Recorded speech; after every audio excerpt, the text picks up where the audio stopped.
You know what's crazy? This Lion game taught us more about our team than any other game this season.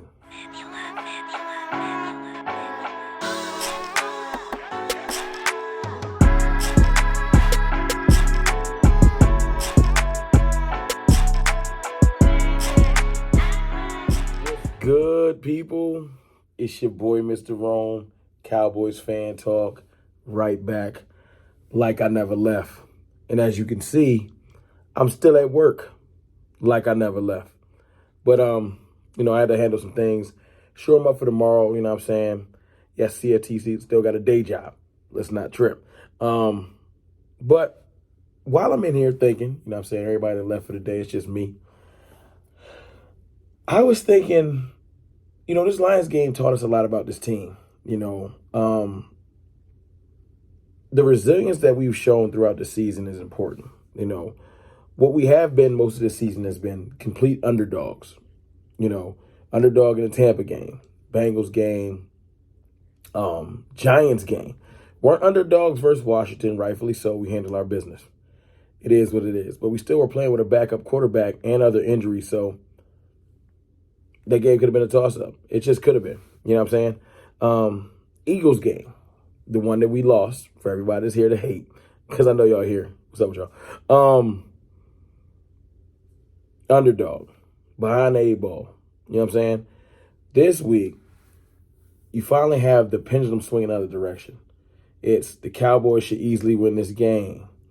The Detroit Lions had a 32nd ranked defense. Easy to get in your head. See, the Cowboys are notorious for getting in our heads. Notorious. First sign of any type of positivity, we gonna run with it. So this week, I was a little nervous. Like, please don't come out here and underestimate the Lions. Now, the crazy thing is, I'm going to talk trash. I looked at the Lions as y'all the 32nd ranked defense. We supposed to smack y'all.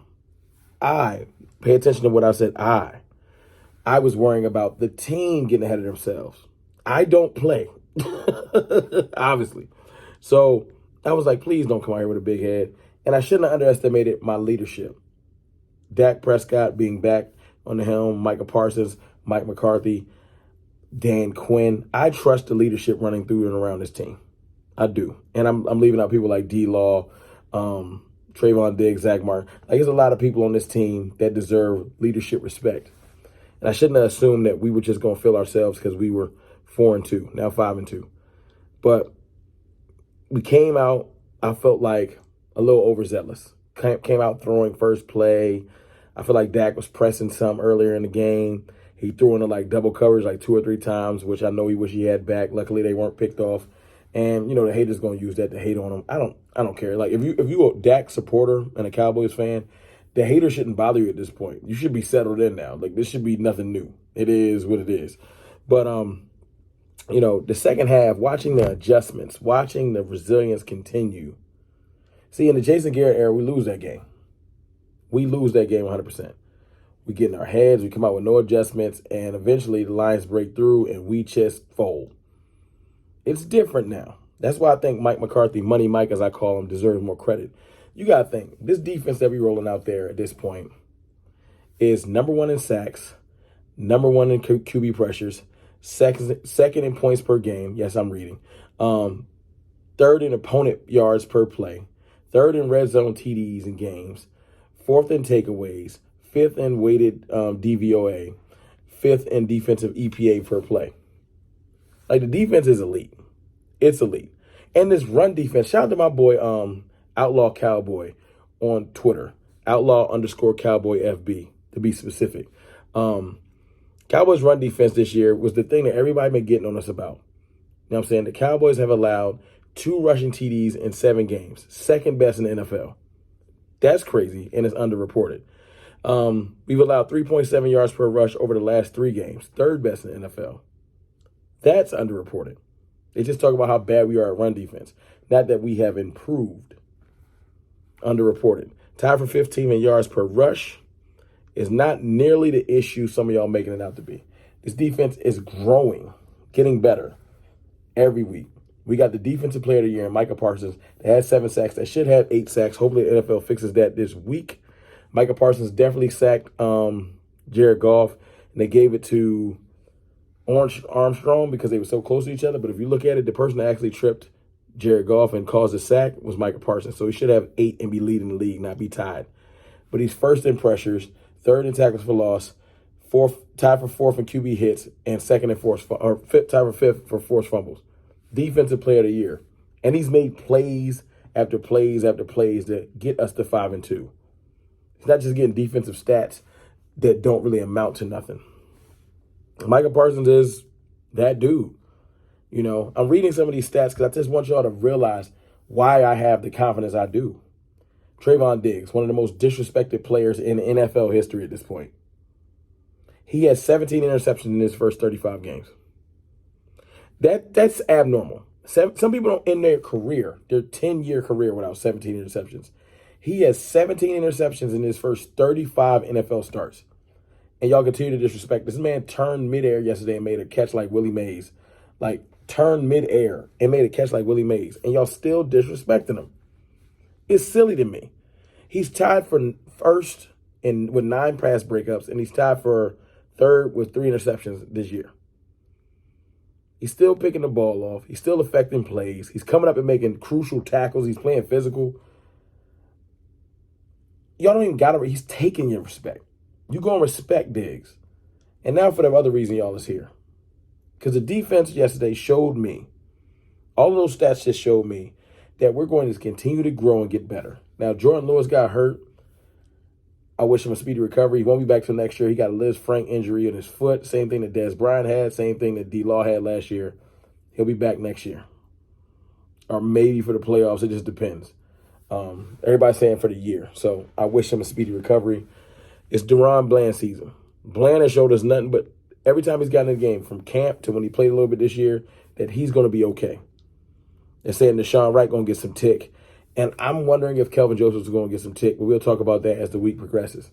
It's the week to do it. The Bears, then the bye week. It's the week to work new players in.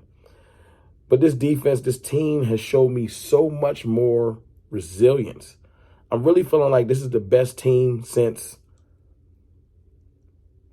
I know y'all don't want to hear it, but this might be the best team since them days that we try not to speak about because that's what everybody want to joke about. Team, not just talent for talent. Does that make sense? It's not about talent for talent. It's the best team. We've had amazing offensive teams in the last 15, 20 years. We have moments with Romo, with Dak, where our offense is humming. And our defense is always just kind of opportunistic, statistically decent, but really kind of, This defense really gives me excitement. This special teams unit. Brett Maher's been holding it down. Kevontae Turpin got a legitimate return game. We got excellent special teams. We got an excellent defense. We have an offense that's going to continue to improve. We just got our starting franchise quarterback back. And as bad as y'all want to say he did look yesterday, Dak Prescott made 2 or 3 throws that Cooper Rush can't make, and Jalen Hurts can't make neither. I said it. Show me. I got to sneak it in. But nah, seriously. Dak Prescott is back. And I know everybody's like, yo, why didn't he go out there and throw for 350? No. We, the real fans, said we need to stay balanced. We need to work our old offense. You got to birth something new. You feel me? The offense that was before isn't going to work because we need to make sure this defense stays rested and hungry. So you can't go out there and go 3 and out because you're just trying to air it out.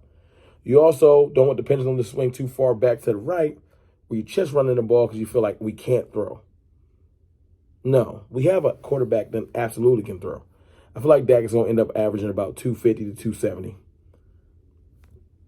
250. If he comes back and gets 207, rusty, right? 250 to 270, 2 touchdowns a game, and I am fine because I want the balance. I want a rushing touchdown a game or 2. I'm fine. And you give me 24 to 28 points with this defense, and it's going to be scary and lights out. I want to challenge y'all something in the comments, man. Y'all tell me what was the best Cowboys team y'all have seen as opposed to this one. It's not about perfection. It's about looking at the all-encompassing, looking at this real talent from the quarterback position to the running backs. I know our receivers sometimes leave something to be desired, but every team ain't perfect. But overall, even our line has been balling for the most part. This is the best team I've seen since them days. Y'all can tell me I'm lying. I've seen great offensive teams, but all-encompassing a team, coaching down, because even with them, guess who was the coach of them teams? Garrett. That was my fault. I don't see fault with McCarthy, Dan Quinn. I trust my coaching staff. I trust my offense, and I trust my defense. But y'all tell me I'm wrong, man. That's your boy, Mr. Rome, man. I just want to come here and talk to y'all. This team showed me a lot yesterday. On a week where you mentally supposed to slip, we had the largest victory in the NFC East this year. 18-point victory. Held one of the best offenses that y'all told me to 6 points. And we only going up from here. It's your boy, Mr. Rome, man.